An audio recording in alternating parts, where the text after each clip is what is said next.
এ হচ্ছে গ্রাম বাংলার যে পাখিগুলা রয়েছে আমরা গ্রামের আঞ্চলিক ভাষায় বলে থাকি এবং কি বই পুস্তকে পাওয়া যায়। দুষ্ট কোকিল দেখতে পাচ্ছেন যে আমরা কিন্তু অনেকে চিনি, অনেকে চিনি না। কালো করে যে পাখিটা দেখা যাচ্ছে দেখতে পাচ্ছেন এখানে। সবসময় তারা কিন্তু মানুষের সাথে তাল মিলিয়ে থাকে। আর মানুষ তাকে কিন্তু যে পোষ মানিয়ে থাকেন দেখতে পাচ্ছেন যে গাছে কিন্তু বসে থাকা সে পাখিটি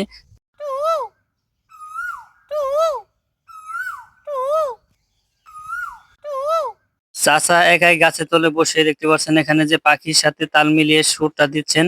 আর যদি এরকম নিউজ পেতে চান অবশ্যই আমাদের চ্যানেলটি সাবস্ক্রাইব করে আমাদের পাশেই থাকবেন নতুন নতুন ভিডিও নিউজ পাওয়ার জন্য। ধন্যবাদ, সকলে ভালো থাকবেন। নেক্সট ভিডিওতে দেখা হবে এবং কথা হবে OnePlus 99 টিভি।